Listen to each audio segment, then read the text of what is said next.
With Theresa May hanging by a thread, I thought it worth taking a look at who might be the next Conservative leader. This is ranked by the odds on Oddschecker. In at number 10 is Penny Mordaunt. You probably most famously know her as International Development Secretary. The most famous thing she did was reveal the paedophilia ring going on within the conduct of Oxfam staff in February this year. Coming in at 9th place is David Davis. You know this guy. I even have a video on him on my channel. He's basically resigned recently because of Theresa May's proposal for this free trade area, but he was most famously criticised for not conducting impact assessments on the possibility of a no-deal Brexit.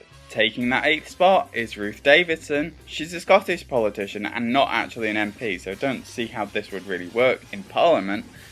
But nonetheless, as the leader of the Scottish Tories, she most famously presided over quite a good victory in Scotland in the last election. Taking that 7th spot is Andrea Letson, who had to pull out of the last leadership race because of comments about motherhood. She has since been the Environment Secretary and is now the leader of the House of Commons. She's the one responsible for making sure Parliament passes through the government's Brexit bill. So how on earth would she be leader, given that most of Parliament don't agree with the government's Brexit bill?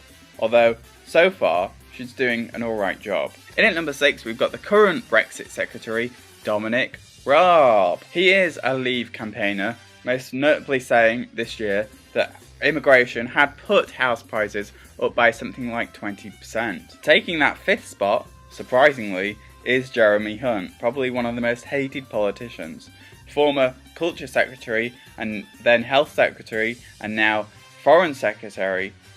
He's most famous for junior doctor strikes at the NHS because of overwork. In at number 4, we have Boris Johnson. As Foreign Secretary, he made a number of vocal mishaps, but as one of the key figures in the Leave campaign, he made a massive speech which emboldened the campaign for a while. Taking that 3rd spot is everyone's favourite, Jacob Reese Mogg.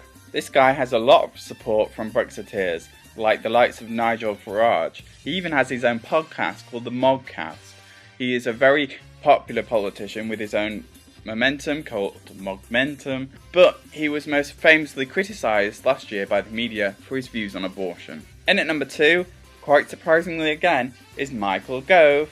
He has been the Education Secretary, Justice Secretary and the Environmental Secretary in a cabinet reshuffle earlier this year. He's most famous during the last leadership election for running for it himself, despite saying that he would support Boris Johnson, meaning Boris Johnson couldn't run himself. And the highest ranked Conservative leader, according to Oddschecker, is Sajid Javid, our current Home Secretary. Again, he's a Remainer, so I don't really think he will be the next leader. But don't forget he was the guy that replaced Amber Rudd, and he's the first of Asian and Muslim background to hold one of the great offices of state. Do you agree with the list? Let me know your opinion in the comments below as to who would you pick as the next Conservative leader, and subscribe.